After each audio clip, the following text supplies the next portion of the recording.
All right, everyone. So today was a less than chaotic day for FOMC day. You can see the daily candle on the SPY closed a little bit over where it opened. If we want to look at 5-minute candles,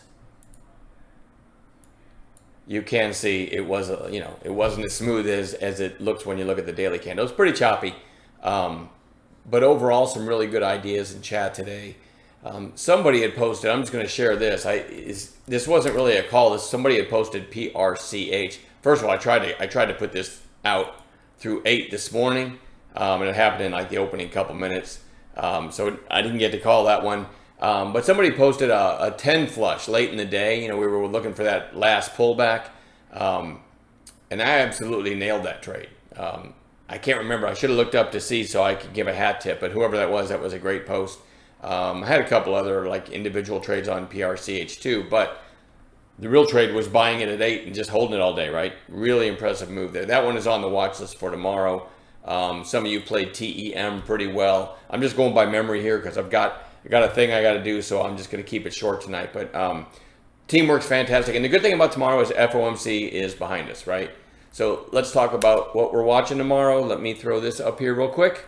Got new faces in the chat, so if you're new in chat, please pause the video and read that to get a feel for what we're all about. And it's really important too to take the time to watch our free webinars because it'll really get you caught up to the lingo and the setups, especially pullback plays and all that. So it's worth the time. Probably take you a weekend, but it's worth it.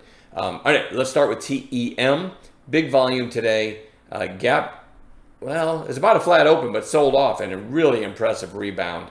Let's keep our eyes on that one really for the next several days.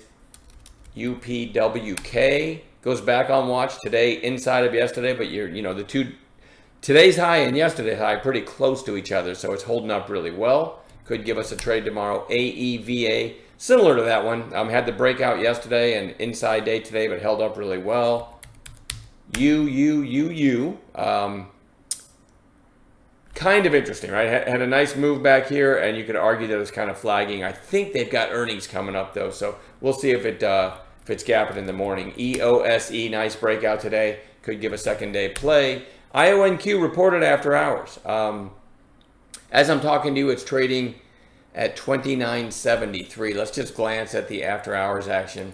Again, I got to get going, but so it did have a big pop in after hours, but it seems like it's giving a lot of that back. If that pop, if it ends up back near the highs, we're going to put that whole space back on watch, right? IONQ, QUBTS, QBTS, QUBT, QBTS, and what's the other one? RGTI, and I know there's more, but so we'll see how that one's acting in the morning. It might give us the quantum plays to trade again. CPNG, nice breakout today. That one's worth watching tomorrow. Where am I? WRD, there's not really a chart set up here, but big volume yesterday. Today gapped up and sold off. Is this just a pullback today before it resumes? We'll see. They had some deal with Uber that really spiked it, and it's pretty beaten up on the daily, so we'll keep our eyes on that one. OSCR, nice breakout today. NBIS tends to run with TEM, and I think that makes that one worth watching. Had a nice headline this morning too. Gapped up and ended up, closing fairly close to the high of day. PRCH, I already mentioned this one. Generally when something breaks out that big, like some of the others, you'd like to see them come in for a couple days, but we're day traders, so we will have them on a chart. ASST, I said this one was worth watching in after hours because it was a serial halter today because of that stupid halt rule that I hate so much.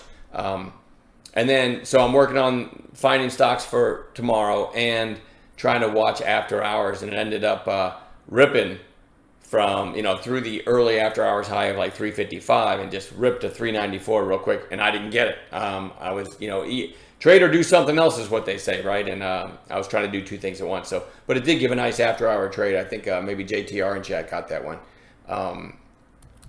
GDOT, little extra volume. If you look at the 5-minute candles, you'll see that had a big spike in the afternoon. I think it's maybe buyout rumors or something, but we'll keep that one on watch. It's generally a thinner volume stock. We're going to put Pony back on watch. It's had a big 2-day run, right? And today topped out at 1503. It's certainly worth watching. If it holds up well tomorrow, maybe, you know, through 15 tomorrow, we've got today's high above. But keep in mind, it's had a couple-day run. I wouldn't mind seeing that come in for a day or two. And then BCRX, I'm throwing that one on watch. All right, big breakout, couple days lower on declining volume. We'll treat that as a bounce play. You guys in chat know what to look for. And that's it. I'll see you guys in pre-market. Let's work together in pre-market and build a list of gappers as well. All right, have a good night.